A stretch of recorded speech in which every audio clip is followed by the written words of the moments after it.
her stuff. She wears next to no clothes. Her dancers are very, very exposed. I can't remember the name of it. I actually watched a documentary on her shows because I love her.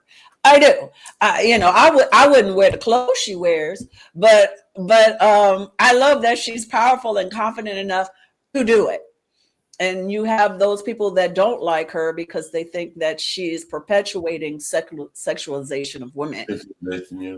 Right. And then you have the other side that are saying we should be able to wear and look and however we want to without being sexualized. Mm-hmm. So that's a sticky, interesting conversation. But I wanted to talk about this because of what's happening with Queen Kiana, but also there's this whole thing. I don't know if you guys have heard about it, and I'm sure you have, Lisa, because you pay attention to stuff. But and I know you probably too, Dr. Hawk. There's this artist, a sculpturist in New York City, and there's all of these statues all over the city of Black people, and nobody paid attention to them, right? Until this statue they put in Times Square. The statue was of a thick, heavy-set Black woman in common clothes with straight hair. And it was a huge blow up because many Black people were very offended by the statue. They said, of course, they want to keep us mammy, because she was thick. And she didn't have on a wrap or Afrocentric clothes. And I was like, first of all, almost everyone I see is thick. I don't see that many people thin. Okay. So she looked like we look. Shoot, she kind of looked like I look. Okay. And then the fact that she was in common clothes and whatever. So it was a very interesting debate. And it's still going on because there were people, and Queen and I communicated because she was so upset. There was this girl talking about, they trying to, keep us fat, unhealthy, and this, that, and the other, and whatever. It caused a lot of unexpected controversy. I know that artist did not expect it to have that kind of effect on Black people because he was just representing a very common woman in this country, a Black woman in this country that's thick and, strong looking. And they took it to the Jezebel thing, that whole, for those of you that don't know anything about that Jezebel thing, it's that the stereotype of the Black woman that shoots down her man, mistreats him, and is loud and obnoxious and running the show. Some people went in that direction. Some people were dogging it because of the size, because she was thick and not, model-esque. So it really made me think. I'm like, we hate ourselves. I mean, it really is interesting how judgmental we are of our physique. And the fact that there's statues all over New York of different types of Black people, they focused on that one. All their attention went on, maybe because it was in Times Square, which is a place many people go. So it just got me to thinking about how we view ourselves, and the sexualization of men and women in this country and the world. But I just know about this country because this is where I am.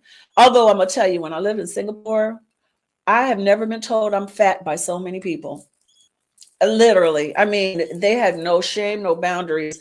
I would have women coming up to me, "Oh, you fat, all the time." I had people walking up to me, "You want what's it called? Liposuction? You should come have liposuction." It did a number to my self-esteem, I gotta tell you. And I was quite small for me at that time. I was like maybe a size, I was an American size 8, you know, but to them that's a triple X because they're very small statured people. They're very small people. And so compared to them, we are big. We're giantess, but they don't have those filters and those boundaries to know that they're being offensive. I don't think they know that they're being offensive when they say like that, you know. So Elise, what's your thought about it? I think we've been going through this for years. I think media, all types of media, has placed a standard, if you will, of what beauty is or what women should look like. And some people have actually taken their last breath to meet that, if you will, gold standard. Mm-hmm. Mm-hmm. And being in Hollywood like I've been, it's so insane. I worked. I won't mention her name, but I worked with a young woman who, on camera, looks to be just, you know, Hollywood's version of perfect. But when I first met her, I was concerned about her health because she was so thin. She was so thin. She did not look well. She didn't look well at all. She looked very ill. And I have met multiple models that I felt the same way about. But then you see them on screen or in photos, and they look vivacious, and because it puts like 20 pounds on you. Film puts about 20 pounds, makes you look about 20 pounds bigger than you are. So I understand, you know, from their position of the beauty standard, why they do it, but it has definitely affected us. You know, people between surgeries and taking medicine and giving injections and all this kind of stuff, people are really affected by this whole image of what is perceived as beauty. James, what do you think about this?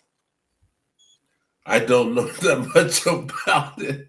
I am sitting here amazed and, fascinated by the whole subject because I don't know that much about it. I guess, but I do have a question in that isn't what the artist or the creator is doing relative to projecting these images, whether they be portraits or whether they be pictures, aren't they attempting to please the audience? Is that what, I mean, they are doing it because it accentuates what the audience wants. Is that true or is that not true? You can tell me. It depends on who you're talking to.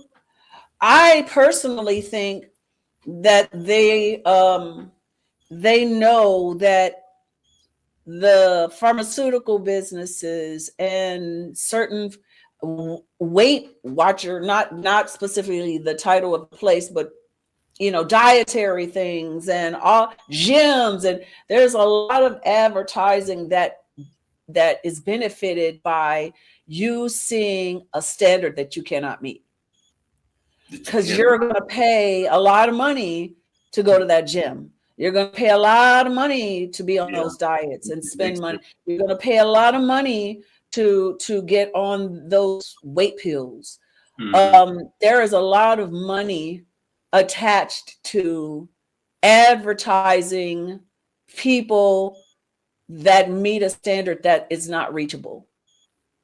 I will never look like let's say Tyra Banks, although she got thicker with age too, but I will never look like her because we don't have the same body type. I will never look like her.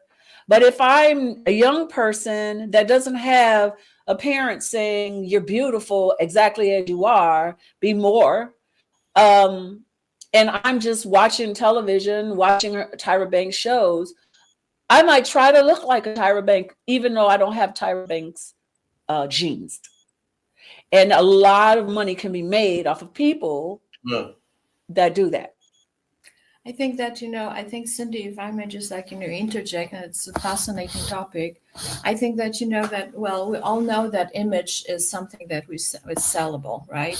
Sex is sellable, let's face it, and sexual body, a sexualized body, and of course, media, advertisements, etc., etc. But I think that, being a historian and actually being a gender historian, I would say, just go to any art gallery in the United States, art institute or whatever, take a path, take a stroll, yes, through the rooms. Yes, I apologize, looking only, but not only, but for instance, at European art, yes, and how the female bodies, nude or not, are being represented, and you will see how it changes. Right, that's for instance, in the Middle Ages, when the model of course, like rich women, because only they were portrayed, yes, were that they had to be pious, and then they have to starve themselves, right, to show their piety. Yes, they have to deny themselves food, right? So they're super skinny. Then the